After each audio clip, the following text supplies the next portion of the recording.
Walking slow down my own street, strangers smile when our eyes meet.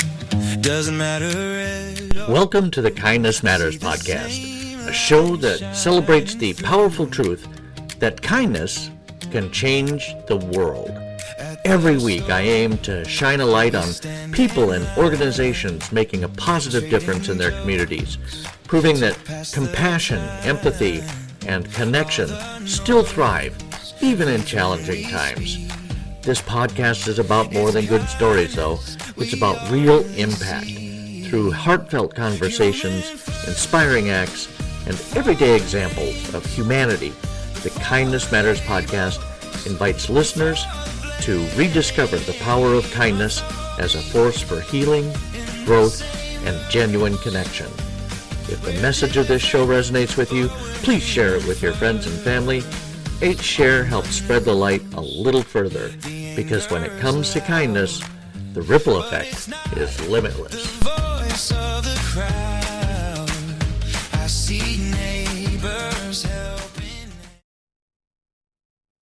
Hey, hello, and welcome everybody to the show. Thank you so much for tuning in today. I really appreciate it. We've all got the same amount of numbers of hours in the day, and the fact that you made a conscious choice to spend 30 minutes of your day with me and my guest today is, I love it. And thank you. I appreciate it so much. I have a fantastic show for you today, especially if you are a caregiver. This is going to mean a lot, I'm sure. My guest today is Marilyn Raichle. She has devoted her life to changing how we see people living with dementia. She's the author of Don't Walk Away, A Care Partner's Journey, and it's a deeply personal story drawn from caring for both of her parents as they lived with Alzheimer's disease. And inspired by her mother Jean's late-life creativity, Marilyn founded the Art of Alzheimer's to celebrate the artistry, joy, and connection still possible in dementia.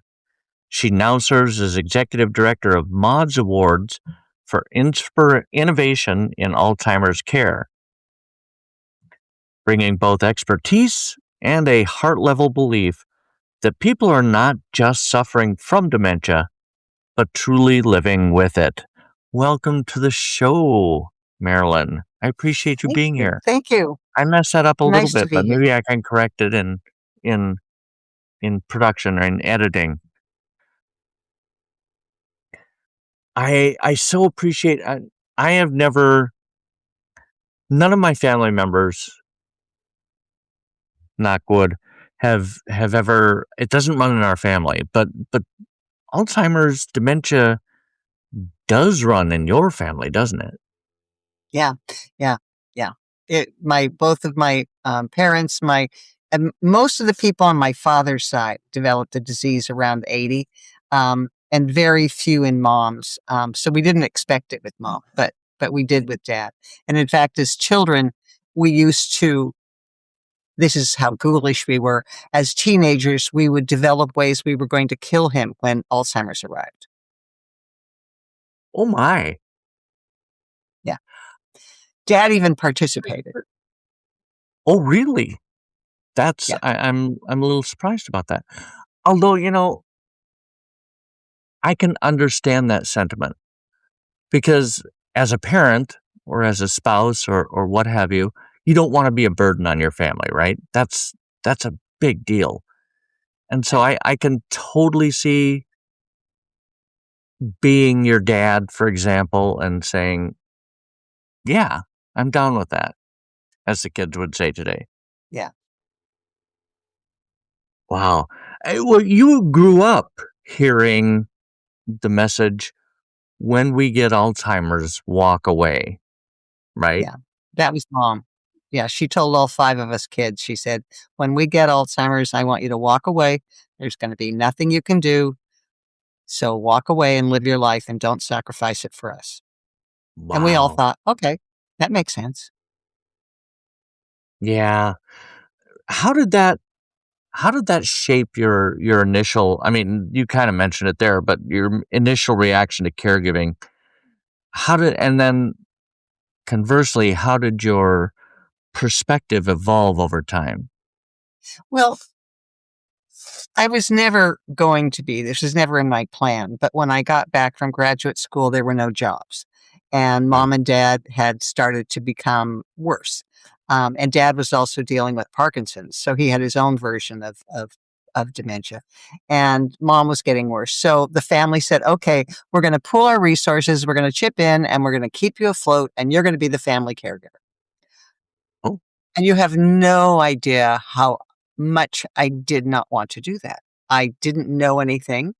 I didn't want to know anything. Mom and dad lived at a really great continuing care facility. So had, they had moved to assisted living by that point. And yeah. so, and I have to say it right at the outset that I was never a home caregiver. They have the toughest job on the planet, and they're operating without a net. Um, and so I was incredibly lucky because Horizon House, where they lived, was taking care of most of their care. Um, and I was there to make sure that they were engaged, to go to doctor's appointments and things like that. So I was not I was not like the family caregivers who are juggling jobs and kids and their loved one. So I want to say that right Right. at the outset.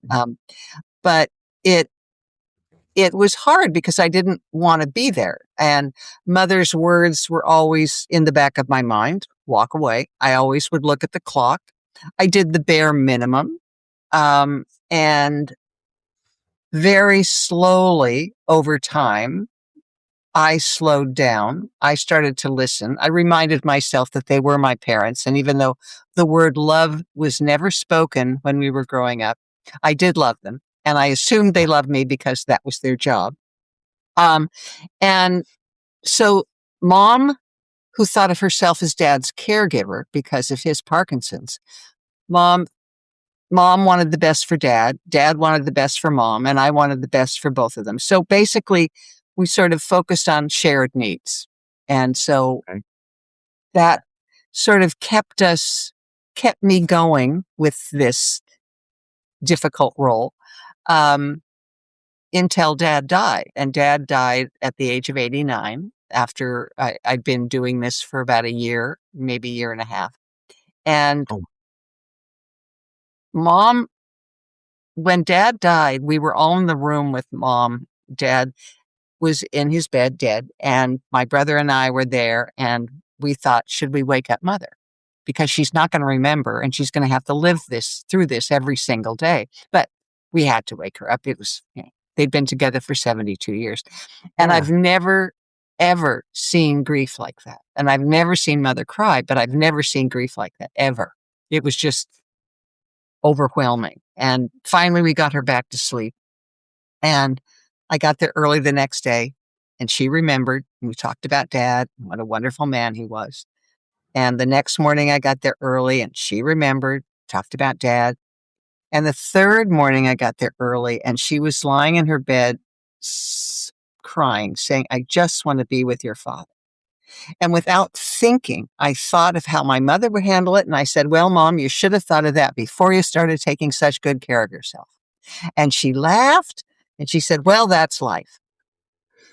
And from then on, we wanted to think that she had forgotten, but she never forgot. But she put it in this little box and she rejoined the world. And that sort of began the second version of my caregiving journey. And that's the point. I still thought of myself as a caregiver as opposed to a care partner.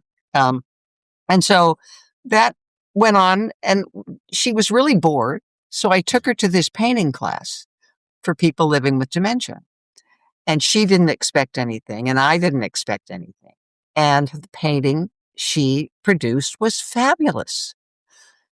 I I was assume, just yeah. amazed. And that is when things changed. Mother Mother said she didn't paint. She said, I didn't do that. She never would acknowledge them as hers. Cool. I can't tell whether that's just the Scottish Calvinist in her, where she couldn't admit to doing that, because they all played instruments. Mom played the piano. Grandpa wrote poetry, but painting was considered an indulgence. So that was the second half of my evolution. Wow. That's just, my mom was similar. She was a very good artist. But she always claimed that she was not. Take that for what it's worth. I don't know that she ever took it, but that just kind of reminded me when you talked about your mom. So what role do you think that creative expression plays in helping people living with Alzheimer's feel seen and valued? I mean, I don't think your mom would take any credit, or how did she take when Well, you it was praised just her the work? joy of doing it. It was the Yeah. joy of doing it. And it was just also that absolute total focus. When mother would lift the brush to start to paint, she would begin to hum. And once she started humming, I knew she was in the zone, and she wasn't. And I didn't go to the painting classes because I didn't want to interfere. So I had to take her there because otherwise she wouldn't go. But I've always waited for the hum, and then she was totally engaged. But I also think that it's the mere act of doing something where you're totally engaged. And it could be painting, it could be singing, it could be anything. It could be playing Scrabble the way Mom and I did. That it was that total engagement, and it's sort of like when once somebody said, well, how can I get somebody involved in a creative process? And I think the first step is believe they can. Yeah. Believe they're there, and that given the opportunity, they will. I mean, when people who didn't just forget, Mother would immediately forget. I had to take her paintings home, otherwise she would throw them away. Oh no. Yeah, because she thought they had no value. But for people who valued them, it was a great source of satisfaction, and so I think it's just believing in them, reminding yourself that they can do anything, that these are human beings, not just some poor pitiful creatures, but human beings like us. Did you have any inkling when you signed her up for this painting class that she might be good at it or enjoy it? Oh no, and Mother didn't It was think just so something either. to I do had to no keep her idea, engaged. and yeah, it was just something to keep her busy. But then the painting was made, and what was interesting is that when I would show the paintings to people, because the paintings were really good at the beginning, but it took about 3 or 4 months, and she would start to transform things. So pink primroses became this odd little creature that was walking. And I was always, what was interesting was trying to figure out what was going on in her mind when she did that. But it was impossible to come up. My favorite painting of all time, I call the Orange Meanie. And she was painting a butternut squash. And it looks like this jaunty little creature with a face that looks exactly like a blue meanie from Yellow Submarine. Yep. I saw that. It's And over it my does. You're kitchen right. sink. Whenever I do I wish I could get so pictures on that the podcast so I could show, but that would be. yeah, so it was just, so I never thought, and nor did she, but the paintings, as they got more interesting, I would share them with people, and the first word out of their mouth was almost always, I had no idea. That People who've known your art, mom I used for to some say to time. people that art, anybody, they would just, if I told them that Mother was living with dementia and showed them this painting, they would go, I had no idea. That I used to say that Alzheimer's is scary and art isn't. And when you show people the art, it cuts past all their fear, and they can just enjoy the art. And then And then and only then can you start a conversation about dementia because they're no longer terrified of it. They're fascinated by it. And that's what I loved so much about all of Mom's art.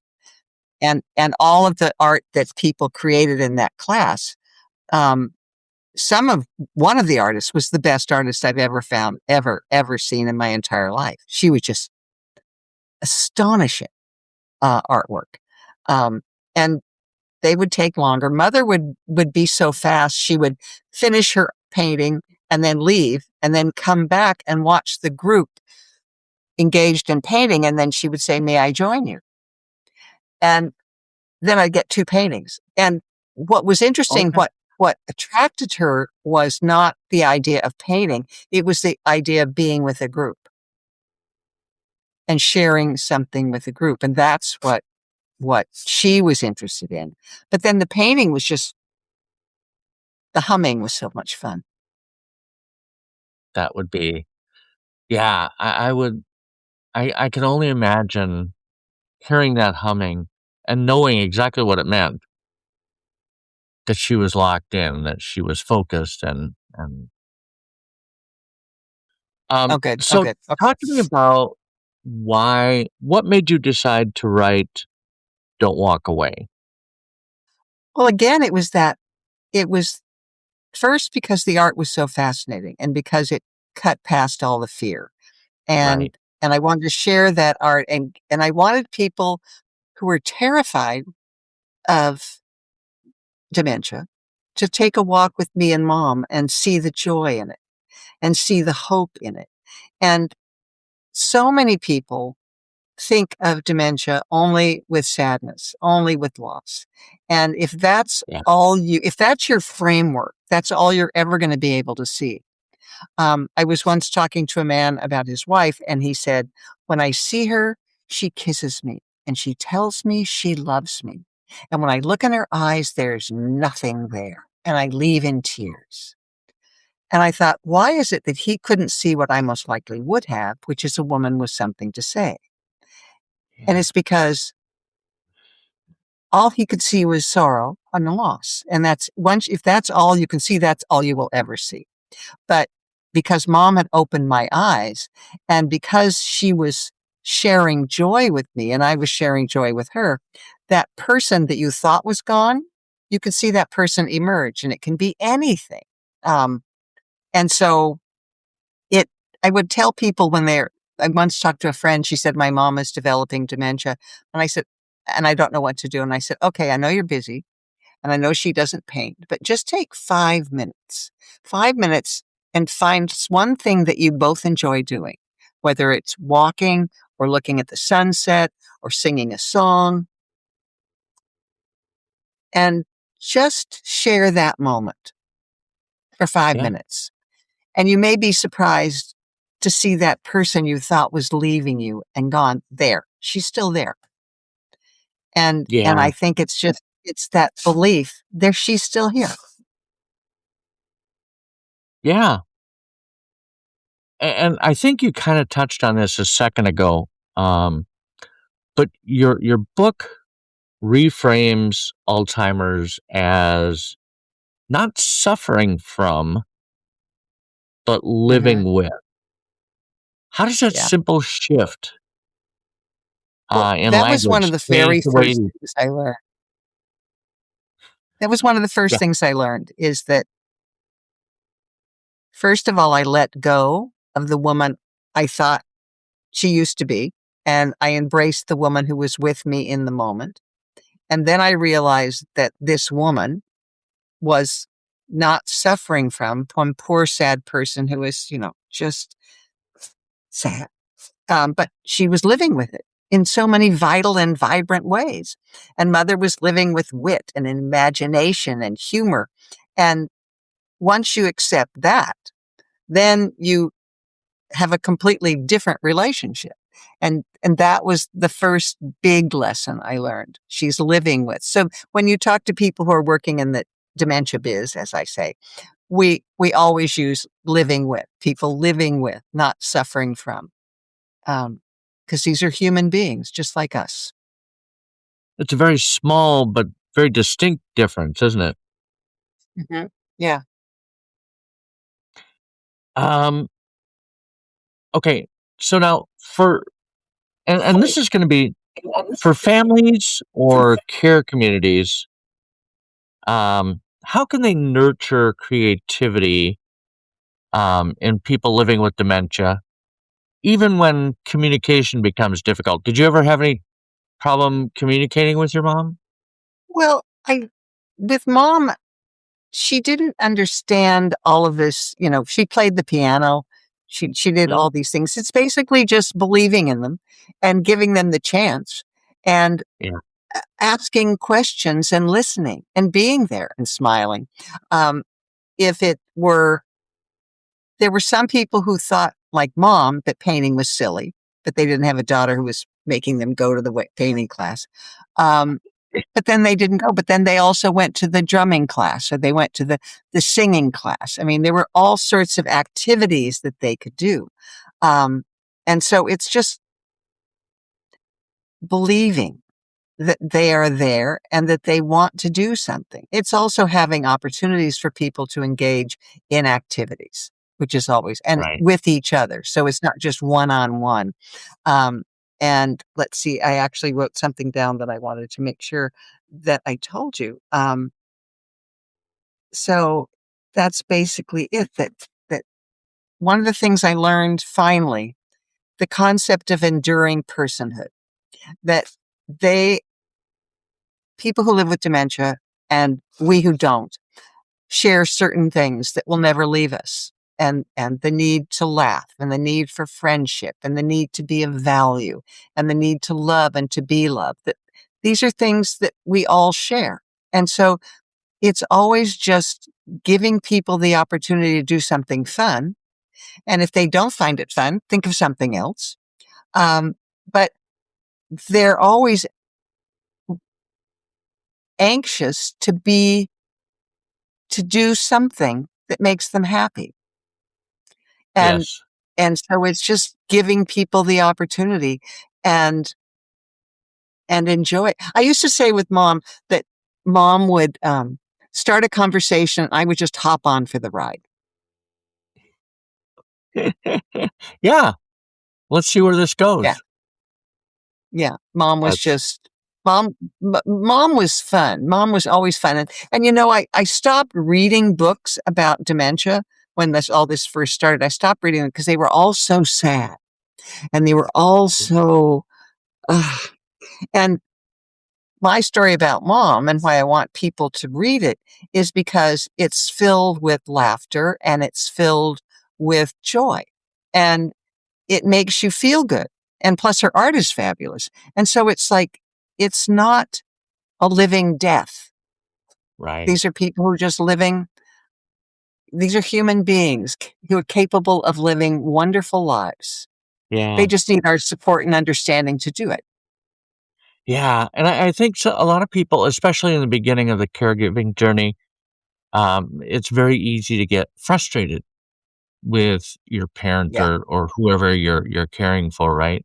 And if you just take the time, which is kind of my next question really is, what's one lesson from the book that you wish everyone, caregiver or not, could take into their daily life? Is it that? Is it that message about listening or being present? It's that, well, that, that they're there, that they're there.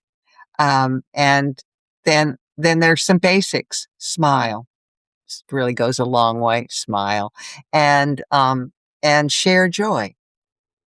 Yeah. Share joy. Smile. Listen and ask questions. It was it was interesting. Mother had questions that she would ask over and over and over and over again. And at the beginning, I would just come up with some clever ideas and then change the subject. And then I thought, well, if she keeps asking this, it must mean something to her. Oh, And her sure. question was, what do I think Seattle's going to be like in 50 years? Oh, And when I finally turned to her and I said, well, what do you think it's going to be like? She came up with all these incredible ideas and then ended with, maybe women will start wearing skirts again. oh, Um, so that's so it's cute. again, letting go of yourself and reminding yourself that it's not about you, not about how you would feel if you had dementia, but it's about how they're feeling. And Right. 9 times out of 10, they're light years ahead of you in learning how to live. And it's us to make that leap. And then there's one question that I learned really early never to ask, which is, do you remember or don't you remember? Because they don't. And it's only going to frustrate them, and it's only going to frustrate you. So just that's not the point. The point is, are they having a wonderful time? Not do you remember? Right.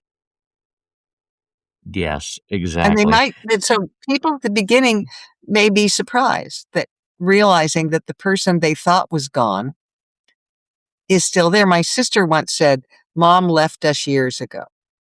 To which I replied, well, if she left, who's there? And I would suggest that it's somebody well worth getting to know. Yes. People Yeah. I mean, and also these are fabulous, wonderful people. I, I, the best compliment I've ever received in my entire life came from Gloria, who was one of Mother's associates, pals.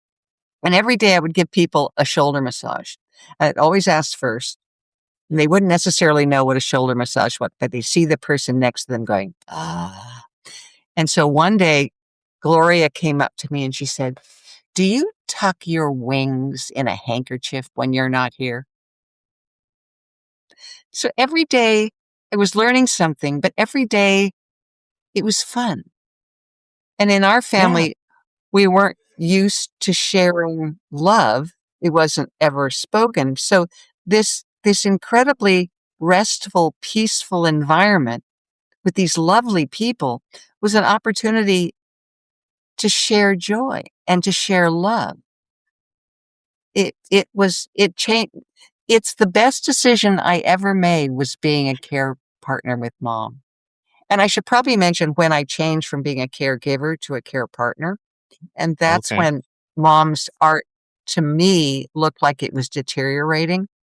And so one day I got there early before the painting class, and we did everything she liked to do. We played Scrabble, we looked at the view, we took a walk, and then I took her to the class, and her paintings completely changed. Warm animal images returned and different colors returned. Oh, And that's when I realized, I said, I get it. I have a role to play in this. We're partners. We're yeah. She's not just some poor thing who needs my help, that together we're building a better life for both of us. Yeah. And so then she was my partner for 9 years. Wow. Wow. Let's talk about the Art of Alzheimer's and the Mods Awards. Because you founded the Arts for Alzheimer's, Okay. right? Talk about what that is. Yeah. Well, I wish it was still around. It was basically, I did art exhibits. I did, once I did an exhibit of artwork created by people living with dementia from the age of 60 to 101. There were about 45 paintings, and I think it was seen by 100,000 people Oh, in wow. around King County. And again, what you're always looking for is that moment of just surprise of like, I had no idea. And then the freedom to want to learn more, the Hmm. lack of fear. And that went on until I was approached by Richard Ferry, who is the founder of Maud's Awards. And his wife, Maud, had developed dementia. And he didn't know quite what to do. So he decided, okay, I'm going to start this award program where we're going to give away $100,000 every year for innovations in Alzheimer's care. And we've been doing, and so he said, and do you want to run it? And I said, yes.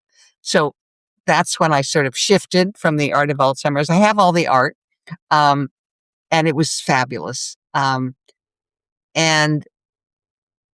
but now we're about to enter our 7th year. We're going to open applications in March, and it's really simple. There are only 6 questions, and it's open to anybody, individuals, organizations, for-profit, nonprofit, and it's what's really wonderful about it is that Richard wanted to find something he could do to bring happiness to Maud, but he also wanted to share all of those innovations with everybody. So every year we do a handbook of innovations, and it's available free on our website, and people can either download it or ask us to send them a copy. So I've been doing that for 6 years. So it'll be fun. It's always interesting. It's so inspiring to see what people are doing, and it's happening all over the country, and not as much as you want. I mean, it's still Right. fear and loss is still the operative thing, and it's the purpose. One of the purposes is to change the narrative from despair to hope. And Yeah, so we get to for share all sure. these wonderful ideas with people, and it's really nice to be able to continue doing something good as one gets older. Yes, absolutely. I need that. Oh, wait, I Yeah, have this. Um, okay, what do you think the caregiving community and society at large still needs to learn about dementia and human dignity? that people That's a living big with question. dementia are still here, that they are human beings just like us, and they need our support to live and thrive. And Yes. we need to believe that they can live and thrive. And I think the first step is that if you think that people living with dementia have no value and their lives are basically gone, then why would you want to put any resources into their lives? Well, you wouldn't, because you have other things to do with our money in this society. But as a society, we're drastically failing them and their caregivers. And Yeah. so I think the first thing they need to understand is that they're still here, still wonderful, valuable human beings, capable of living with joy and with meaning and with purpose. Then once they do that, then they need that's sort of like you need to do this, but people will be able to discover the person they thought was gone and enjoy that person and listen to that person and remember that they come first when you're discussing with them. And as a Yeah. society, we're doing a terrible job of supporting them, and we need to put more resources into their support and the support of their caregivers. Yes, for sure. Okay, last question. How can listeners Okay. support kindness and creativity and connection for people living with cognitive change in their own communities? What Well, they what need would to you smile. suggest? I They like it. need to smile. They need to listen and ask questions and share joy and enjoy the moment. Those are the most important things, because if you don't smile and ask questions, it's asking questions. One of the first things I learned was, and mother taught it to me, that if you put yourself first when you start a conversation, then it's all about you. But that's not the point. You ask questions and you listen Right. and you ask how they are first. And that as we go through this journey, we become kinder.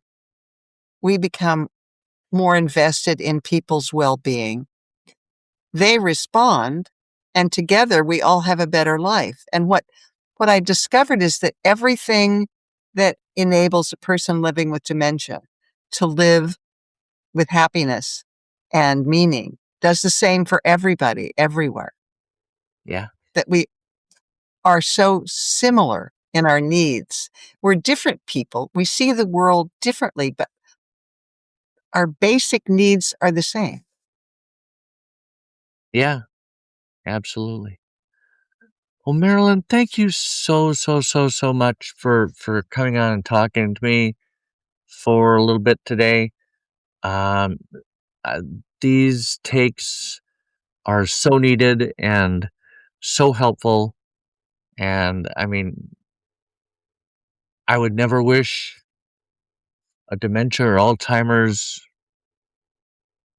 or maybe I would, diagnosis on anybody, but we have people like you out there to show us how to be the great caregiver that we all can be. And So, happier, kinder, better people can change your life. Human first, before the names. thanks so much for hanging out with us for today's episode of the Kindness Matters podcast with my guest, Marilyn Raichle. I really appreciate you tuning in and being part of this kindness community. If you liked what you heard, leaving a quick review or a comment really helps others to find this show, and it means a lot to me personally. And hey, if you can't support us financially, that's totally okay. The best way you can support the show is to go out and do one random act of kindness for a stranger today. But if you are in a position to help us grow, you can make a one-time gift or join one of our monthly supporter tiers over on Buy Me a Coffee. The link's in the show notes.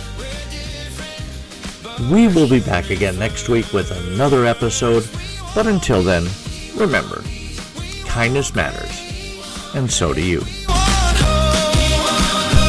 every place, left or right, we all rehearse the same song, 'cause we're human first. Human